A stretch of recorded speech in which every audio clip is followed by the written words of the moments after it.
Doctor सरकारी स्वास्थ्य केंद्र पर अपने कार्यालय में बैठे हुए थे अपनी केबिन में, और वहां बहुत सारे मरीजों की लाइन लगी हुई थी।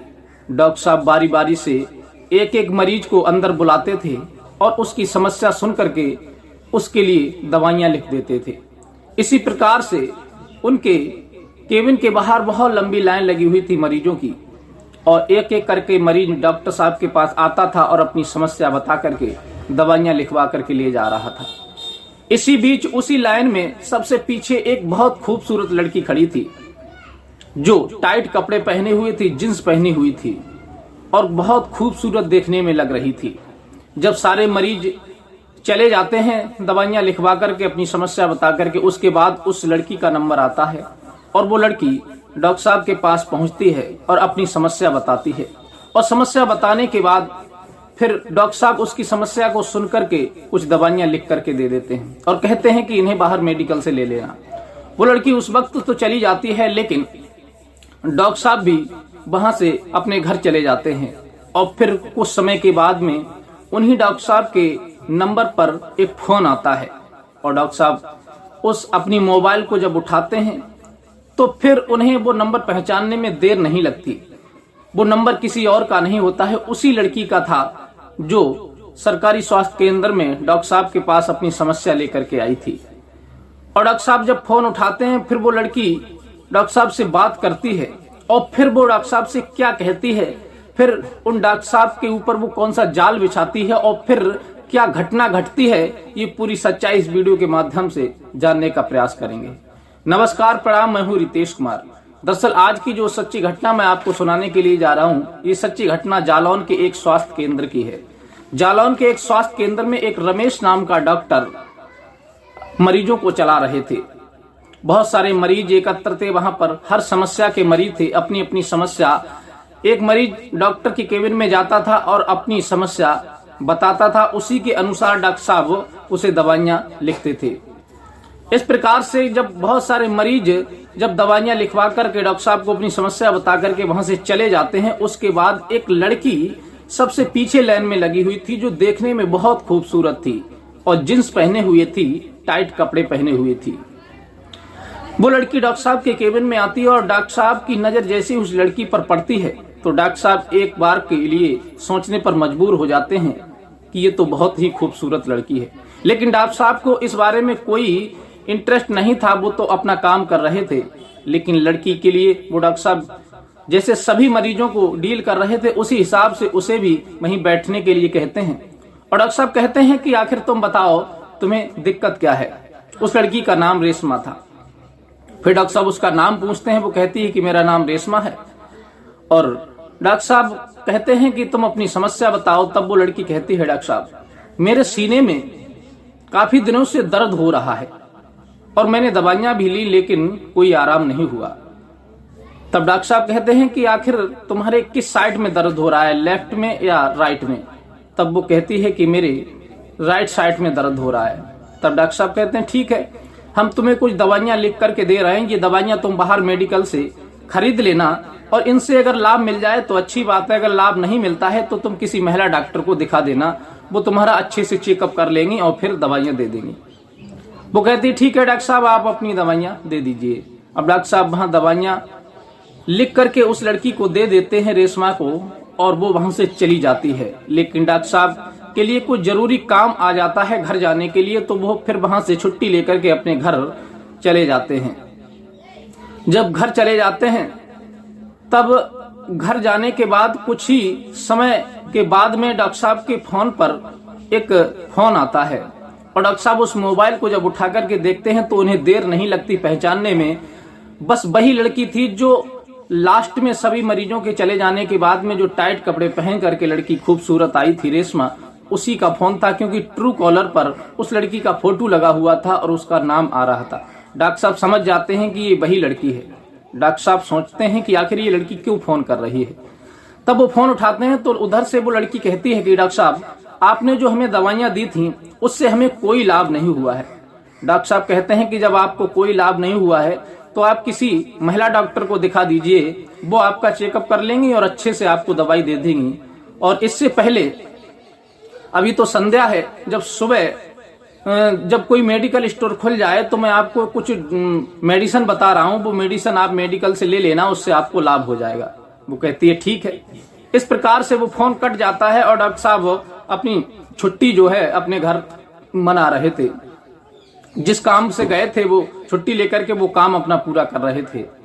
इसी प्रकार से 2-3 दिन के बाद में वो लड़की फिर फोन करती है और कहती है डॉक्टर साहब, आपने जो दवाइयां बताई थी मुझे नाइट में, उनसे मुझे लाभ तो हुआ लेकिन पूर्ण रूप से मैं स्वस्थ नहीं हुई। आप कहो तो मैं आपसे एक बार फिर मिल सकती हूं और आप मुझे अच्छी से अच्छी दवाइयां दे दीजिए जिससे मैं स्वस्थ हो जाऊं। डॉक्टर साहब कहते हैं कि मैं अभी स्वास्थ्य केंद्र पर नहीं हूं, मैं अपने घर आया हुआ हूं जालौन। वो लड़की ये बात सुनकर के बड़ी खुश हो जाती है और कहती है डॉक्टर साहब, अरे ये तो बहुत अच्छी बात है, जालौन में आप हैं और जालौन में ही मैं हूं, आप बता दीजिए कि आप किस जगह पर हैं, अपना एड्रेस दे दीजिए। लेकिन डॉक्टर साहब इस बात को राजी नहीं होते। वो कहते हैं नहीं, तुम्हें एड्रेस की कोई जरूरत नहीं है, तो मैं जब वहां पहुंचूं स्वास्थ्य केंद्र पर तब वहीं आ जाना, वहीं मैं आपको देख लूंगा। लेकिन वो लड़की इस बात की जिद करने लगती है और कहने लगती है कि आप अपना एड्रेस दे दीजिए डॉक्टर साहब, और कोई बात नहीं है, बस मुझे आपसे दवाइयां लिखवानी है क्योंकि मुझे आपकी दवाई से लाभ मिल गया है। डॉक्टर साहब भी इस बात को एग्री हो जाते हैं, मान जाते हैं और फिर वो अपनी लोकेशन उस लड़की को दे देते हैं। लेकिन डॉक्टर साहब के बताए हुए लोकेशन पर वो ज्यादा नहीं, मात्र 1 घंटे में वो लड़की पहुंच जाती है। लेकिन वो लड़की जिस समय डॉक्टर साहब से मिली थी उससे भी ज्यादा खूबसूरत लुक में लग रही थी, क्योंकि वहां पर तो केवल टाइट कपड़े पहनकर ही गई थी और जब डॉक्टर साहब के घर पर मिलने के लिए गई थी वहां पर वो सारा श्रृंगार किए हुई थी, जींस टॉप पहने हुई थी और भी ज्यादा लुभानी लग रही थी। इतनी खूबसूरत लग रही थी कि जैसे कि कोई भी इंसान अगर उसकी तरफ देख ले तो उसकी तरफ खिंचा चला आए, इतनी अच्छी लग रही थी। तभी डॉक्टर साहब के घर की वो कुंडी खटखटाती है और डॉक्टर साहब जब किवाड़े खोलते हैं तो देख करके उसे हचक के रह जाते हैं और फिर डॉक्टर साहब बड़ी इज्जत के साथ उसे अपने घर में ले जाते हैं और कहते हैं आप बैठिए, मैं अभी आता हूं। और डॉक्टर साहब किचन में जाते हैं और किचन में जाने के बाद 1 गिलास पानी लेकर के आते हैं, कहते हैं कि आप पानी पी लीजिए। वो लड़की पानी को देख करके कहती है कि मैं तो समझ रही थी कि डॉक्टर साहब मुझे पानी ही पिलाएंगे, लेकिन इसीलिए मैं कुछ सोच समझ करके आई हूं। तभी वो अपने पर्स से 2 कोल्ड ड्रिंक निकाल करके वहीं टेबल पर रख देती है और डॉक्टर रमेश जो होते हैं उसे बड़ी अजीब नजरों से देखने लगते हैं। डॉक्टर को इस तरह देखते हुए वो लड़की रेशमा कहती है डॉक्टर साहब परेशान मत होइए, मैं कुछ इसमें मिलाकर के नहीं लाई हूं, मैंने एक दुकान से कुछ सामान खरीदा था तो उस पर पैसे खुले नहीं थे, इस वजह से उसने मुझसे और कुछ लेने के लिए कहा तो मैंने उससे कह दिया कि चलो 2 कोल्ड ड्रिंक ही दे दो, बस इसीलिए मैं 2 कोल्ड ड्रिंक लेकर के चली आई हूं। डॉक्टर साहब कहते हैं ठीक है। वो कोल्ड ड्रिंक वो लड़की एक डॉक्टर साहब को दे देती है और एक स्वयं अपने हाथ में पकड़ लेती है और कहती है डॉक्टर साहब पी लीजिए, बहुत ही अच्छी कोल्ड ड्रिंक है। अब डॉक्टर साहब पहले तो उस कोल्ड ड्रिंक को पीना नहीं चाह रहे थे, लेकिन फिर भी हिचकिचाते हुए उस कोल्ड ड्रिंक को पी लेते हैं और पीने के बाद कुछ ही देर का समय लगा होगा, लगभग 10 ही 15 मिनट लगे होंगे और डॉक्टर साहब को चक्कर आने शुरू हो जाते हैं और डॉक्टर साहब उसी बेड पर गिर जाते हैं। फिर उस बेड पर जब गिर जाते हैं तो फिर डॉक्टर साहब के लिए 1 नहीं बल्कि 3 घंटे में जब होश आता है तो वो देखते हैं कि उस जगह पर ना तो वो लड़की रेशमा है और ना ही कोई दूसरी वस्तु है। वो कोल्ड ड्रिंक की जो बोतलें थी वो भी अपने साथ ले गई थी। लेकिन जब ये दृश्य देखते हैं डॉक्टर साहब तो वो बड़े डर जाते हैं, सोचने लगते हैं कि ऐसा तो नहीं कि ये लड़की यहां से मेरे पीछे चली गई, मुझे होश नहीं रहा कि ऐसा हो ना हो कि ये मेरे घर में से सारा सामान बांध करके ले गई हो, मेरे घर में जो भी वस्तु रखी हो वो सब ले गई हो, कहीं ऐसा तो नहीं इसने लूट कर दी। तब वो अपने घर का सारा सामान देखते हैं लेकिन उनके घर का कोई भी सामान इधर से उधर नहीं था, जहां रखा था वहीं रखा हुआ था। और डॉक्टर साहब ये देख करके एक लंबी सांस लेते हैं, चैन की सांस लेते हैं, लेकिन बड़े रिलैक्स हो जाते हैं। तभी डॉक्टर साहब अपने घर पर और समय बिताते हैं। तभी दूसरे दिन उनकी फोन पर एक फोन आता है, जो फोन करने वाला व्यक्ति था उसका नाम उमेश था और वो उमेश फोन करता है कि डॉक्टर साहब मैं आपके घर पर एक पार्सल भेज रहा हूं, उसमें एक सीडी होगी, उस सीडी को आप चला करके देखना, उसमें आपके ही काम की कुछ चीजें हैं और आप कम से कम 10 से 15 लाख रुपए की व्यवस्था बना करके रखना। डॉक्टर साहब ये बात सुनते हैं तो बड़े हैरत में पड़ जाते हैं कि आखिर एक सीडी पार्सल आ रही है तो फिर 10 से 15 लाख रुपए में क्या होगा, क्या ये पार्सल इतने रुपए में छुटाया जाएगा। तभी कुछ ही देर के बाद में वहां पार्सल देने के लिए एक व्यक्ति आता है। तो डॉक्टर साहब उस पार्सल को जब खोलते हैं तो उसमें एक सीडी निकलती है और वो सीडी वो अपने लैपटॉप में चला करके देखते हैं। तो उसको देख करके डॉक्टर साहब को ऐसा झटका लगता है कि मानो इनके तर में जान ही नहीं रही हो। आंखें खुली की खुली रह जाती हैं, एकदम से शॉर्ट हो जाते हैं और चेहरे पर पसीना आ जाता है उस वीडियो को देख करके। आखिर उस वीडियो में ऐसा क्या था? उस वीडियो में ऐसा कुछ नहीं था, लेकिन डॉक्टर साहब नशे की हालत में ऐसे थे कि वो लड़की उनसे मतलब शारीरिक संबंध बना रही थी, उनके साथ गलत काम कर रही। लेकिन वही सारी वीडियो उस लड़की ने अपनी मोबाइल में रिकॉर्ड कर ली और वही रिकॉर्ड करके उसने उस वीडियो की एक सीडी बनवा करके डॉक्टर साहब को पार्सल कर दी। डॉक्टर साहब इस बात को देख करके बड़े हैरत में पड़ जाते हैं और एक बार सोचने पर मजबूर हो जाते हैं।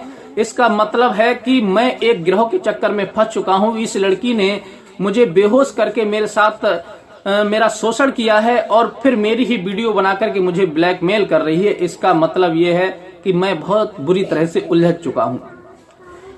ये बात डॉक्टर साहब सोच ही रहे थे और फिर वो जैसे तैसे कुछ पैसों का भी इंतजाम करते हैं। उनका दिमाग जो है काम नहीं करता, क्योंकि वो सोचने लगते हैं कि अगर ये वीडियो सोशल मीडिया पर वायरल हो गई तो समाज में मैं किसी को मुंह दिखाने के लायक नहीं रहूंगा और दूसरी बात मेरी नौकरी तो जाएगी, मैं सब तरह से बर्बाद हो जाऊंगा। ये सोच करके वो कुछ पैसों का इंतजाम करते हैं। लेकिन फिर जब पैसों का इंतजाम हो जाता है तो डॉक्टर साहब विचार करते हैं कि इस बात की क्या गारंटी है कि मैं उस व्यक्ति के लिए पैसे दे दूंगा और फिर मेरी ये वीडियो वो डिलीट कर देगा या मुझे फिर से ब्लैकमेल नहीं करेगा। यह विचार करके डॉक्टर साहब जो होते हैं वहीं उन्हीं के जिले के जो एसएसपी होते हैं उनसे जाकर के मिलते हैं और उनसे मिलने के बाद में उस एसएसपी के लिए पूरी हकीकत बताते हैं डॉक्टर साहब। जब डॉक्टर साहब अपनी हकीकत बताते हैं तो वहां के जो एसएसपी होते हैं उन्हें भी समझने में देर नहीं लगती। वो भी कहते हैं कि डॉक्टर साहब आप इस समय उस गिरोह के चक्कर में फंस चुके हैं और गिरोह ने आप पर पूरी तरह से हमला कर लिया है।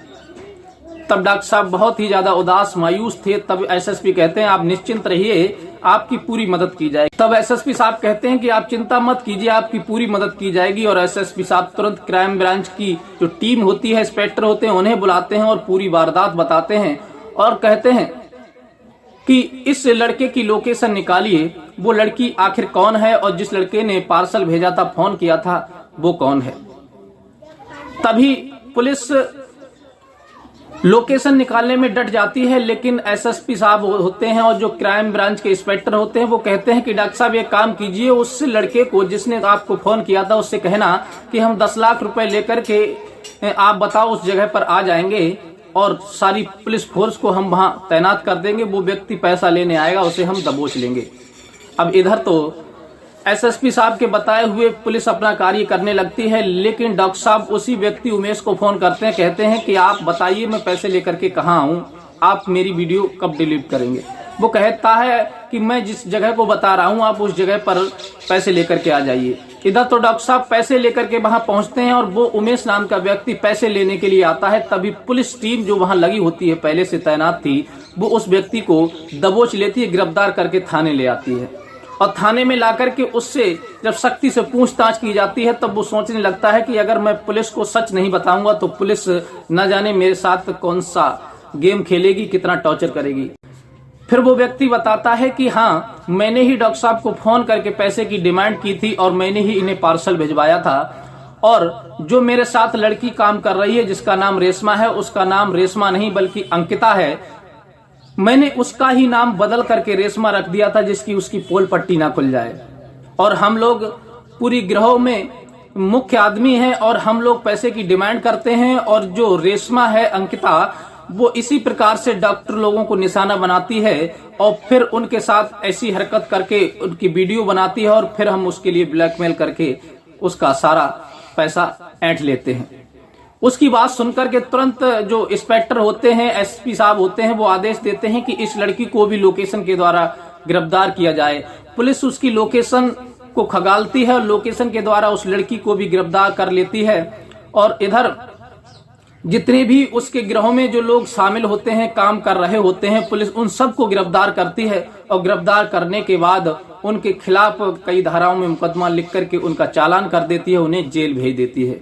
इस प्रकार से डॉक्टर ने बड़े दिमाग से काम लिया और उस गिरोह का पर्दाफाश करके एसएसपी से मिलकर के उन्हें जेल की सलाखों के पीछे पहुंचाया। तो साथियों, ये कहानी आपको कैसी लगी? ये कहानी सुना करके हमारा उद्देश्य किसी का दिल दुखाना नहीं है, किसी को परेशान करना नहीं है। हमारा उद्देश्य केवल समाज में हो रही ऐसी ठगी को आपके सामने दिखाना है, जिससे आप लोग सतर्क हो सके। अगर कहानी आपको अच्छी लगी हो तो प्लीज हमारे चैनल को लाइक सब्सक्राइब कीजिए, अपने यार दोस्तों को भी शेयर कीजिए और मिलते इसी प्रकार की कोई नेक्स्ट घटना के साथ। तब तक के लिए दीजिए इजाजत। नमस्कार।